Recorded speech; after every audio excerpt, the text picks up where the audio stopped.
बिस्मिल्लाहिर्रहमानिर्रहीम। 9वें पारे में ग़ज़वा बदर का तज़किरा था। उसी सिलसिला कलाम को जारी रखते हुए अल्लाह ताला फरमाता है, अल्लाह ने आप सल्लल्लाहु अलैहि वसल्लम को ख्वाब में काफिरों की तादाद कम करके दिखाई, और अगर ज्यादा दिखाता तो मुसलमानों में बदली फैल जाती। इसी तरह मैदान जंग में तुमको काफिर और काफिरों को तुम कम दिखाई दिए। ये अल्लाह ने इसलिए किया ताकि मुसलमानों और कुफारों में लड़ाई जरूर हो और हक और बातिल का फैसला हो जाए। ए ईमान वालों, जब तुम्हारा किसी फौज से मुकाबला हो तो साबित कदम रहो और अल्लाह को ज्यादा से ज्यादा याद करते रहो।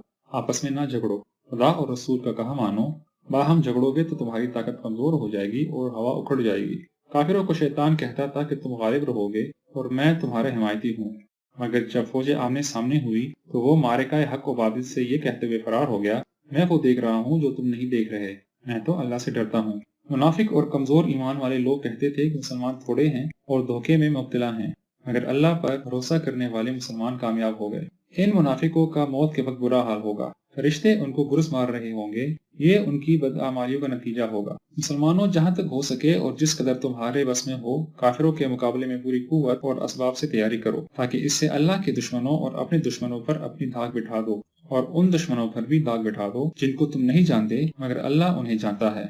दुश्मन अगर सुलह की तरफ झुकें तो तुम भी झुक जाओ, और अगर वो तुमको धोखा देना चाहते हैं तो तुम्हारी तरफ से अल्लाह ही काफी है। ए नबी, आप सल्लल्लाहु अलैहि वसल्लम को अल्लाह और ईमान वालों की जमात ही काफी है। आप मोमिनों को जंग की तरगीब दीजिए। अगर वो 20 साबित कदम मोमिन होंगे तो 200 पर गालिब आएंगे, और अगर 100 होंगे तो 1000 पर गालिब आ जाएंगे। काफिरों को कैदी बनाने से बेहतर है कि उनको अपने इंजाम तक पहुंचाया जाए। जिन काफिर जमातों ने तुम्हारे साथ बदअहदी की, अब उनके साथ तुम्हारा कोई मुआहिदा नहीं रहा, और जिन्होंने बदअहदी नहीं की उनके साथ मुआहिदा कायम है। अगर ये लोग तौबा करके मुसलमान हो जाएं और नमाज कायम करें और ज़कात की अदायगी करें तो इस सूरत में उनको आज़ादी मिलेगी। मुश्रिकों के साथ कोई मुआहिदा कैसे हो सकता है? ये वो लोग हैं कि तुम पर काबू पा लें तो किसी अहदो पैमान या किसी रिश्तेदारी का लिहाज न करें। लिहाजा अगर ये अपने अहदो पैमान को तोड़ डालें और तुम्हारे दीन को बुरा भला कहें तो उनसे जंग करो, सिवाय इसके कि ये तौबा कर लें, नमाज कायम करें। मुश्रिकों को ये हक नहीं पहुंचता कि अल्लाह की मस्जिदें आबाद करें। मस्जिदों की आबादी का हक सिर्फ ईमान लाने वालों, नमाज कायम करने वालों और ज़कात अदा करने वालों को पहुंचता है। ऐ ईमान वालों, ऐसे वालिदैन और भाइयों से अलग हो जाओ जो ईमान के मुकाबले में कुफ्र को तरजीह देते हैं। ऐ पैगम्बर अलैहिस्सलाम, आप मुसलमानों से कह दें, अगर ऐसा है कि तुम्हारे बाप, तुम्हारे बेटे, तुम्हारे भाई, तुम्हारी बीवियां, तुम्हारी बरादरी, तुम्हारी जायदादें और तुम्हारी तिजारत और तुम्हारे घर तुम्हें अल्लाह और रसूल और अल्लाह की राह में जिहाद करने से ज्यादा प्यारे हैं तो अल्लाह के अजाब का इंतजार करो। अल्लाह ताला बहुत से मौकों पर तुम्हारी मदद कर चुका है, और जंग हुनैन के मौके पर भी, लेकिन तुम अपनी कसरत पर इतरा गए थे। तुम्हारी कसरत तुम्हारे काम ना आई, जमीन तुम पर तंग हो गई। फिर अल्लाह ने रसूल सल्लल्लाहु अलैहि वसल्लम और मोमिनीन पर अपनी जानिब से दिल का सुकून उतारा और गैबी मदद से तुम्हें कामयाबी दी। मुसलमानों, मुशरिकीन नापाक हैं, वो मस्जिद हराम के गिर्द ना फटकने पाएं। यहूदी कहते हैं कि उज़ैर अलैहिस्सलाम अल्लाह के बेटे, और नसारा का कहना है कि ईसा मसीह अल्लाह के बेटे हैं। ये महज उनकी बनाई हुई बातें हैं। इन काफिरों ने तो अल्लाह को छोड़कर अपने दरवेशों, पादरियों और ईसा अलैहिस्सलाम को अपना रब बना लिया, हालांकि उन्हें तो खुदा की बंदगी करने का हुक्म दिया गया था। ये लोग अल्लाह के नूर यानी इस्लाम को अपने फूंकों से बुझा देना चाहते हैं। ये कभी कामयाब ना होंगे।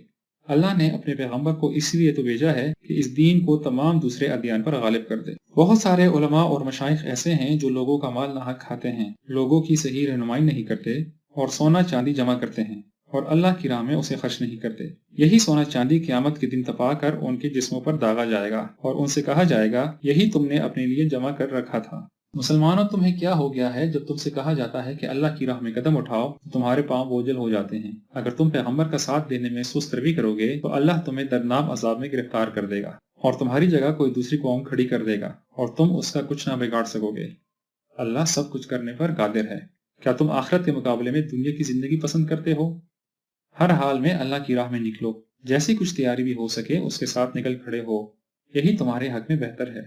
इनका रवैया तो ये है कि अगर माल और असबाब आसानी से मैसर हों और सफर आसान हो तो ये अल्लाह की राह में निकलते हैं, लेकिन अगर थोड़ी सी भी दुश्वारी हो तो ये इनके लिए नागवार होता है और ये अल्लाह के नाम पर झूठी कस्में खाकर कहते हैं कि अगर हम मजबूत होते तो जरूर तुम्हारे साथ निकलते। ये अपने आप को खुद हलाकत में डाले हुए हैं और अल्लाह जानता है कि ये कितने झूठे हैं।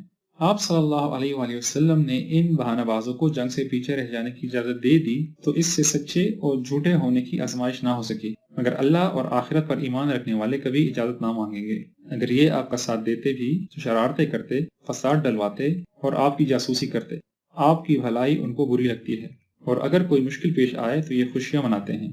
مسلمانوں، تمہیں ان کے مال و اولاد پر رشک نہ کرنا چاہیے۔ اللہ تعالیٰ چاہتا ہے کہ یہی چیزیں ان کے لیے مصیبت بنیں، انہیں کہیں پناہ نہ ملے گی۔ یہ لوگ آپ صلی اللہ علیہ وآلہ وسلم پر صدقات کی تقسیم میں بھی الزام تراشیاں کرتے ہیں۔ اگر ان کو اس میں سے کچھ ملتا ہے تو خوش، اور نہ ملا تو فوراً بگڑ جاتے ہیں۔ کیا ہی اچھا ہوتا کہ یہ اللہ اور رسول کی تقسیم پر خوش ہوتے اور یہ کہتے کہ اللہ ہمارے لیے کافی ہے اور وہ ہمیں اپنے فضل سے اور دے دے گا۔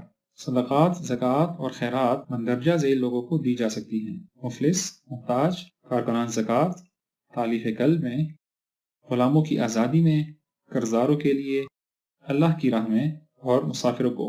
منافق ایک دوسرے کے ساتھی ہیں، برے کاموں کا حکم دیتے ہیں اور نیکیوں سے روکتے ہیں، آہ حق میں خرچ نہیں کر سکتے۔ اللہ ذوالجلال ان پر جہنم کی آگ اور اپنی لعنت کی وعید بھیجتا ہے۔ مومن مرد و عورت ایک دوسرے کے ساتھی ہیں، اچھے کاموں کا حکم دیتے ہیں، برائیوں سے روکتے ہیں، نماز قائم کرتے ہیں، زکوٰۃ ادا کرتے ہیں، اللہ اور رسول کی اطاعت کرتے ہیں۔ اے نبی، آپ کفار اور منافقین کے ساتھ جہاد کریں اور پوری سختی کے ساتھ پیش آئیں۔ وہ اللہ کی جھوٹی قسمیں کھاتے ہیں، مسلمانوں کو کھاتا پیتا دیکھ کر جلتے ہیں۔